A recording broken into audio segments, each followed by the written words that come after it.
Death was in the air. He smelled it as soon as he ducked under the crime scene tape and stepped onto the front lawn of the palatial estate. The Catskill Mountains rose above the roofline as the early morning sun stretched shadows of trees across the yard. The breeze rolled down from the foothills and carried the smell of decay, causing his upper lip to twitch when it reached his nostrils. The smell of death filled him with excitement. He hoped it was because this was his first case as a newly minted homicide detective, and not from some perverse fetish he had never known he possessed. A uniformed police officer led him across the lawn and around to the back of the property.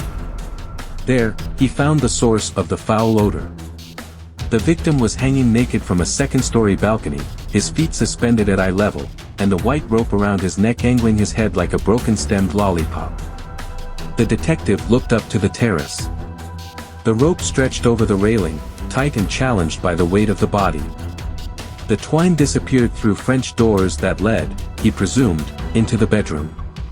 The victim had likely twirled for much of the night, the detective imagined, and now had unfortunately come to rest facing the house.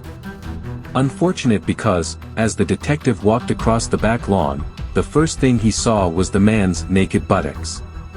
When he reached the body, he noticed welt marks covering the man's right butt cheek and upper thigh. The contusions flared a faint lilac against the livor mortis blue of the dead man's skin. The detective reached into his breast pocket and removed a pair of latex gloves that he slipped onto his hands. Rigor mortis had bloated the man's body to the point of explosion. His limbs looked like they were stuffed with dough. A bundle of rope bound the victim's hands behind his back, preventing his swollen and stiffened arms from extending out from his torso. Cut this rope, the detective imagined, and this guy would unfold like a scarecrow.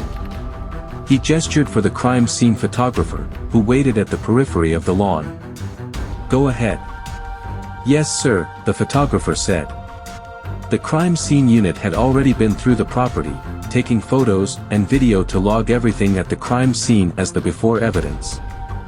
This second time through would be after the detective had his initial look. The photographer raised his camera and peered through the viewfinder. "So what's the initial thought here?" the photographer asked as the camera's shutter clicked redundantly as he snapped a series of photos. "Someone tied this guy up and threw him over the balcony?" The detective looked up to the second story. "Maybe. Or he tied himself up and jumped."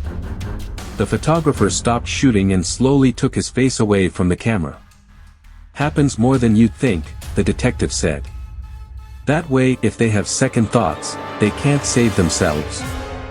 The detective pointed at the dead man's face. "Get some clicks of that gag in his mouth." The photographer squinted as he walked around to the front of the body and looked at the dead man's mouth. "Is that a ball gag? Like S&M stuff?" It would certainly go hand in hand with the whip marks on his ass.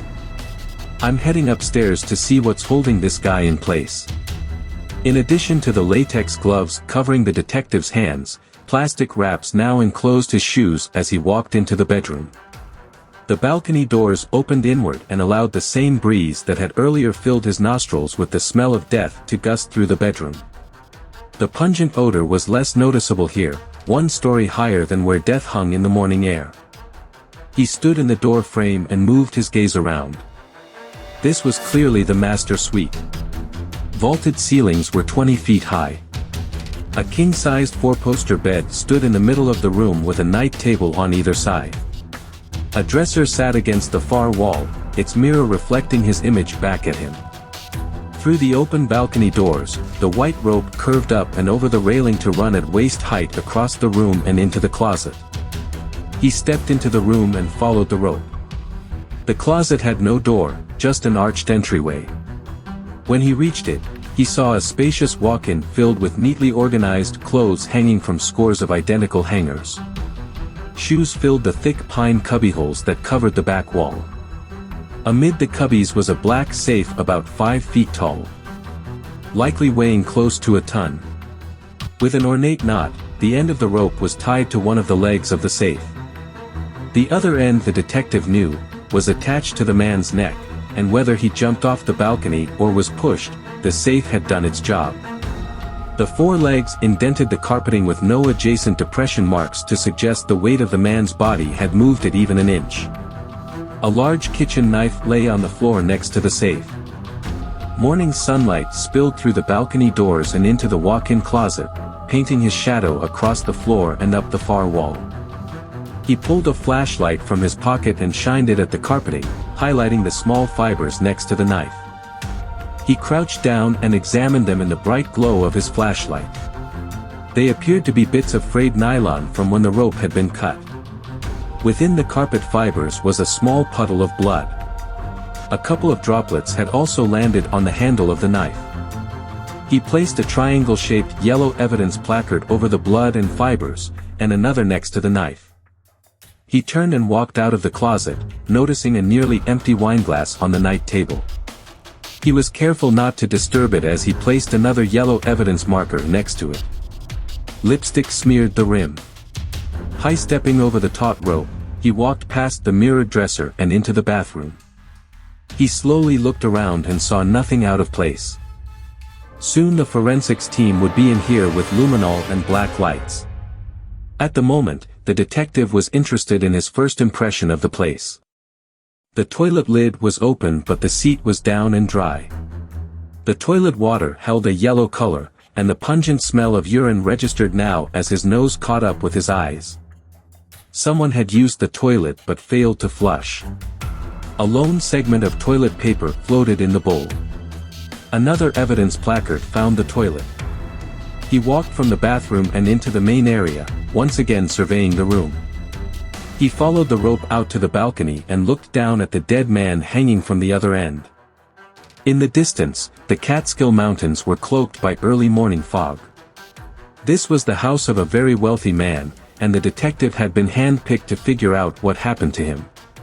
In just a few minutes he had identified blood evidence, fingerprints on a wineglass, and a urine sample that likely belonged to the killer. He had no idea at the time that all of it would be matched to a woman named Victoria Ford. And the detective could not have predicted that in 2 short months, just as he had every bit of evidence organized and a conviction all but certain, commercial airliners, American Airlines Flight 11 and United Airlines Flight 175, would fly into the Twin Towers of the World Trade Center. On a sun-filled, blue-sky morning, 3,000 men and women would die, and the detective's case would go up in smoke.